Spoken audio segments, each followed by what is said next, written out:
আসসালামু আলাইকুম এভরিওয়ান, কেমন আছেন সবাই? আজকে আপনাদের সহজভাবে রামেন রেসিপি নিয়ে আসছি আপনাদের সাথে।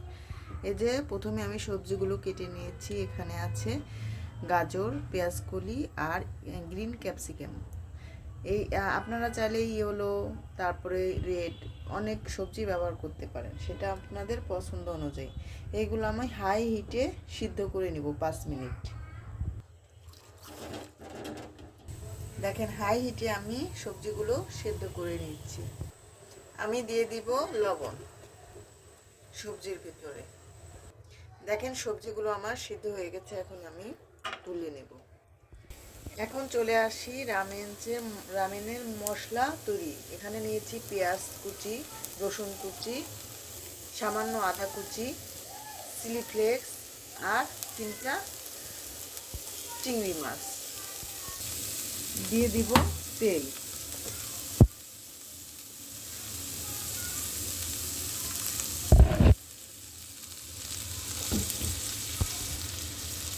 ভালো করে এগুলো নেড়ে চেড়ে নেব।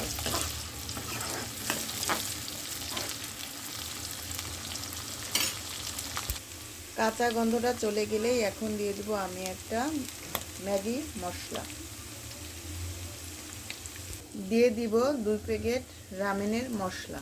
আমি 2 প্যাকেট রান্না করব, সেজন্য 2 প্যাকেট মশলাটা দিলাম। দিয়ে দিব টমেটো সস, দিয়ে দিব সয়া সস। এবার নেড়ে চেড়ে ভালো করে মিশিয়ে নেব।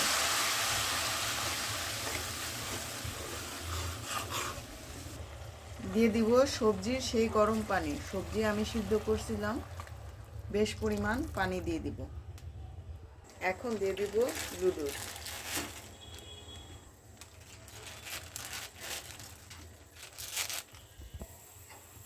ভালো করে নাড়িয়ে চাড়িয়ে নেব।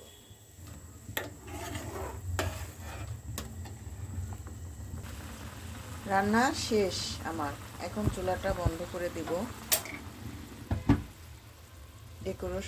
ডেকোরেশন করে নিব। মাশাআল্লাহ, দেখেন রামেনটা সহজভাবে হলেও খেতে দারুণ, অসম্ভব দারুণ মজার। এখন আমি সাইডে এই সবজিগুলো দিয়ে দিব সাজিয়ে।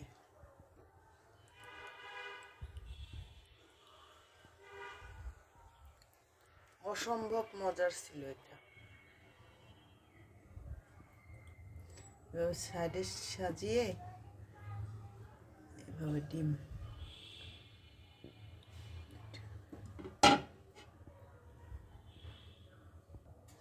দেখেন, এইভাবে যদি এক বাটি পরিবেশন করে সামনে দেওয়া যায় তাহলে অনেক প্রশংসা পাবেন আপনি। আসলে রান্নাটা সাধারণভাবে হলেও খেতে খুব দুর্দান্ত, অসম্ভব মজার ছিল। দেখেন, এভাবে করে আপনারা যখন, কি সুন্দর হয়েছে। আর আপনারা রান্না করে যখন খাবেন তখনই বুঝতে পারবেন। আমি যেভাবে রেসিপিটা করেছি আপনারা ঠিক সেভাবে করে একদিন খেয়ে আমাকে কমেন্টে জানাবেন প্লিজ। Thank you.